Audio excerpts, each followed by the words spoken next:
عاشورے کے دن امام علیہ السلام کی دوسری تقریر۔ خوارزمی لکھتے ہیں کہ عاشورے کے دن سرزمین کربلا پر حضرت امام حسین علیہ السلام کی دوسری تقریر کی کیفیت یہ تھی جب دونوں طرف لشکر ہر طرح سے تیار ہو گئے۔ عمر ابن سعد کی فوج کے پرچم لہرا دیے گئے، ڈھول اور باجوں کی آواز گونجنے لگی اور دشمن کے لشکر نے ہر طرف سے امام حسین علیہ السلام کے خیموں کو انگوٹھی کے حلقے کی طرح گھیر کر اپنے محاصرے میں لے لیا۔ تو اس موقع پر حسین ابن علی علیہ السلام اپنے لشکر سے نکل کر دشمن کی صفوں کے سامنے تشریف لائے اور ان سے کہا کہ خاموشی کے ساتھ ان کی بات کو غور سے سنیں، لیکن وہ لوگ اسی طرح شور و غل مچاتے اور چیختے چلاتے رہے۔ یہ دیکھ کر امام علیہ السلام نے یہ کہہ کر انہیں خاموش کیا، وائے ہو تم پر، کیوں خاموش نہیں ہوتے تاکہ میری بات سن سکو؟ میں تمہیں راہ راست کی طرف بلا رہا ہوں، جو بھی میری پیروی کرے گا وہ ہدایت پائے گا، اور جو میری مخالفت کرے گا وہ ہلاکت اور تباہی کا شکار ہو جائے گا۔ اور تم میری مخالفت کر رہے ہو کیونکہ میری بات نہیں سن رہے۔ تمہیں دیے جانے والے حرام کے تحفے و تحائف اور مال، حرام سے بھرے جانے والے تمہارے پیٹ تمہیں اس مقام پر لے آئے ہیں کہ اللہ نے تمہارے دلوں پر مہر لگا دی ہے۔ وائے ہو تم پر، کیا تم خاموش نہیں ہوگے اور کیا میری بات نہیں سنو گے؟ یہ سن کر عمر ابن سعد کے سپاہی ایک دوسرے کو لعنت ملامت کرنے لگے اور کہنے لگے، خاموش ہو جاؤ اور ان کی بات سنو۔ پھر جب ہر طرف خاموشی چھا گئی تو امام علیہ السلام نے فرمایا، اے لوگو، ذلت اور حسرت تمہارا مقدر بنے، خود تم ہی نے حیران و پریشان ہو کر ہمیں مدد کے لیے بلایا، اور جب ہم بھرپور تیاری کے ساتھ تمہاری مدد کو پہنچے تو تم نے اپنی تلواریں ہماری ہی خلاف کھینچ لیں، اور جس آگ کو ہمارے مشترکہ دشمن نے ہمارے خلاف بھڑکایا تھا اسے تم نے ہمارے خلاف اور شعلہ ور کر دیا۔ آج تم اپنے دوستوں کے دشمن اور اپنے دشمنوں کے دست و بازو بن گئے ہو، جبکہ نہ تو دشمنوں نے تمہارے ساتھ انصاف کیا ہے اور نہ ان سے بھلائی کی کوئی توقع پیدا ہوئی ہے سوائے دنیا کے اس مال حرام کے جو تم نے ان سے حاصل کیا ہے، اور ذلت و حقارت کی اس زندگی کے جس کی تم ان سے آس لگائے بیٹھے ہو۔ اتنی جلدی نہ کرو، بدبختی اور تباہی تمہارا مقدر بنے، کیونکہ تم نے ہماری نصرت سے ہاتھ اٹھا لیا ہے اور ہمارے خلاف اٹھ کھڑے ہوئے ہو،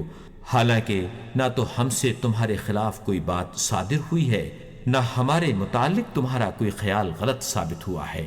اور نہ ہی ہم نے تمہارے خلاف تلوار کھینچی تھی۔ ہمارے دل بھی تمہاری طرف سے مطمئن تھے اور تمہارے متعلق ہماری رائے میں بھی کوئی تبدیلی نہ آئی تھی، لیکن تم ٹڈی دل کی طرح چاروں طرف سے ہم پر ٹوٹ پڑے۔ برائی تمہارا نصیب ہو، تم امت کے سرکش لوگوں میں سے ہو، بدقماش گروہوں کے بچے کچھے لوگ ہو، کتاب خدا کو چھوڑ دینے والے ہو،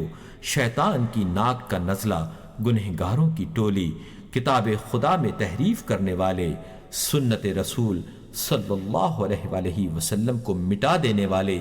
تم آل رسول کو قتل کرتے ہو، اولیاء و اوصیاء کی نسلوں کو برباد کرتے ہو، تم ولد حرام کو نسبی اولاد قرار دینے والے، مومنین کو اذیت و آزار پہنچانے والے، اور کتاب الہی کا مذاق اڑانے والوں کی ٹولی کے سرغنہ کے مددگار ہو۔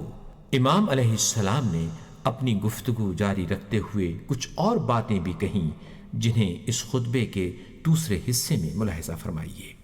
اور اب تم ابن حرب اور اس کے پیروکاروں کے مددگار بن گئے ہو اور ہمارا ساتھ چھوڑ دیا ہے۔ ہاں، خدا کی قسم، تمہاری دھوکہ دہی اور بے وفائی مشہور ہے۔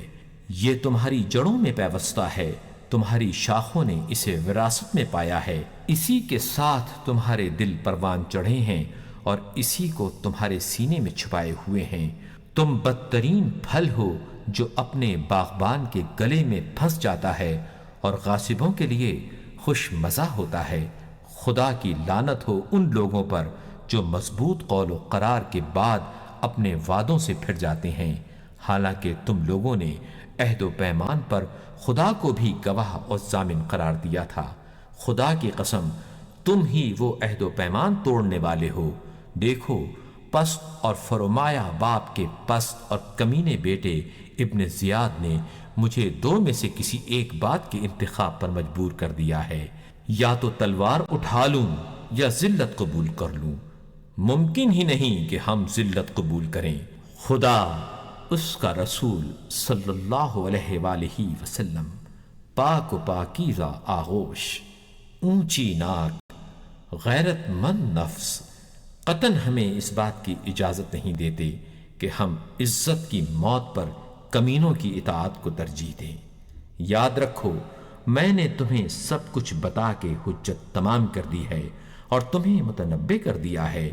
ہاں، آوان و انصار کی کمی اور مددگاروں کے منہ موڑ لینے کے باوجود میں اسی مختصر کنبے کے ساتھ تمہارے خلاف جنگ کے لیے تیار ہوں۔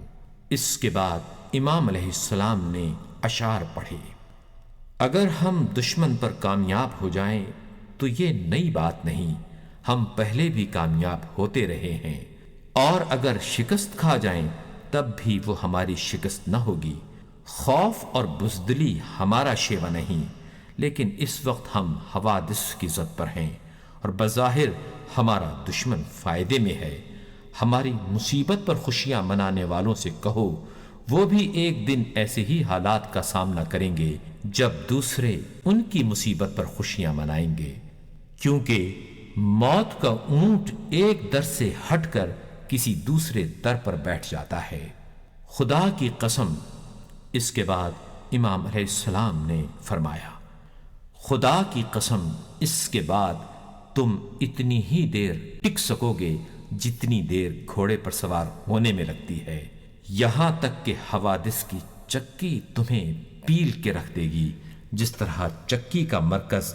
مسلسل گردش میں رہتا ہے، اسی طرح تم بھی چکر میں رہو گے۔ یہ وہ وعدہ ہے جو میرے والد گرامی نے نبی اکرم حضرت محمد مصطفیٰ صلی اللہ علیہ وآلہ وسلم سے سن کر مجھ سے نقل کیا ہے۔ اب تم اور تمہارے شریک ایکا کر لو اور تم پر کوئی بات مخفی نہ رہے میرے بارے میں، اپنے باطل ارادے کو جامع عمل پہناؤ اور مجھے ذرا مہلت نہ دو۔ میں تو صرف اللہ ہی پر بھروسہ کرتا ہوں جو میرا بھی پروردگار ہے اور تمہارا بھی، اور جو زمین پر چلنے پھرنے والے ہیں سب کا مالک ہے۔ بے شک میرا پروردگار سیدھی راہ پر ہے۔ اس کے بعد امام حسین علیہ السلام نے دونوں ہاتھ آسمان کی طرف بلند کیے اور عمر ابن سعد کی سپاہ کو ان الفاظ میں بد دعا دی، بار الہا ان پر آسمان سے ہونے والی بارش روک دے، انہیں ایسے قحط سے دوچار کر جیسا قحط حضرت یوسف علیہ السلام کے زمانے میں آیا تھا۔ ان پر قبیلہ ثقیف کے جوان کو مسلط کر دے جو انہیں ذلت و خواری کا مزہ چکھا دے، اور ان میں سے کسی کو باقی نہ چھوڑے، یہاں تک کہ قتل کا بدلہ قتل سے اور چوٹ کا بدلہ چوٹ سے نہ لے لے، اور میرا اور میرے انصار اور اہل بیت کا انتقام ان سے لے، کیونکہ ان لوگوں نے ہمیں دھوکہ دیا، ہمیں جھٹلایا اور ہماری حمایت اور مدد سے گریز کیا۔ تو ہی ہمارا پروردگار ہے، ہم نے تجھی پر توکل کیا ہے اور تیری ہی طرف ہمیں پلٹنا ہے۔